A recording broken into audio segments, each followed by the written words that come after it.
All right, guys, it's the big day. We've been waiting for this so long.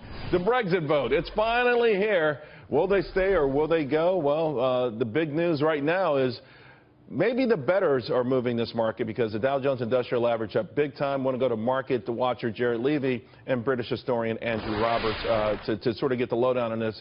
Mr. Roberts, I'll go to you first. You're in the heart. Looks like you're in the heart of London right now. Now, we keep hearing two things. Anecdotally, every time we go to someone in London, overwhelmingly they say people want to get out.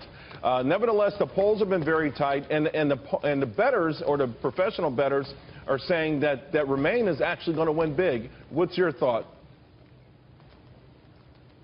Yes, it's surprising that, considering that the latest poll was 52 for in and 48 for out. So it's hardly a massive majority here. It's very interesting, therefore, that the bettors and indeed the market should be so pro-Remain. We know a week or so ago, the murder of Joe Cox put a pause on the campaigning, and it seemed to me perhaps might have shifted the tide a little bit because to that point, the Leave campaign had a tremendous amount of momentum in their favor. What do you think ultimately will be the decider here? What ultimately tips the scales one way or the other?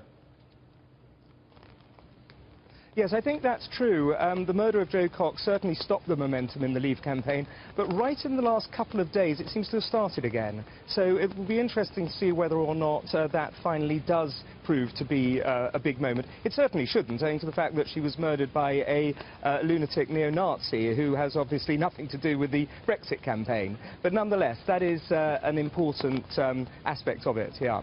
Jared Levy, the market's up big right now. Looks like they would love to break out where some key resistance points. Oil starting to rebound a little bit.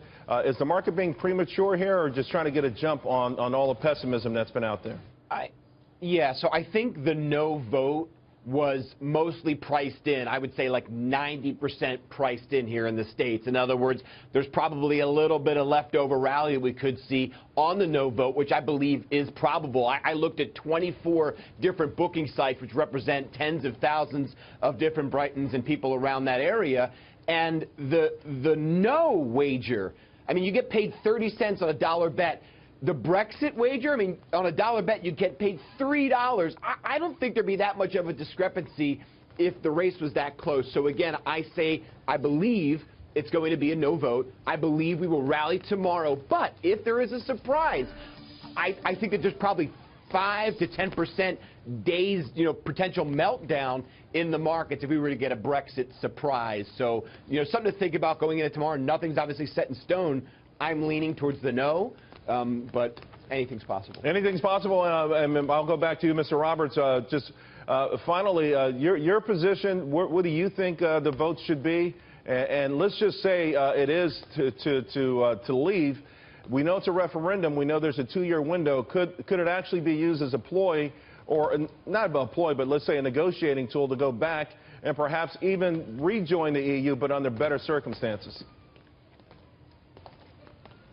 No, that's not what it is here at all. I know that has happened, of course, in the past with Ireland and with Denmark, but the British are a much larger economy than both of them. And if they vote to get out, which I very much hope they will, and to regain our sovereignty and to take control of our borders once again, then that will be the end of it. All right, guys, both, thank you very much. Really appreciate it.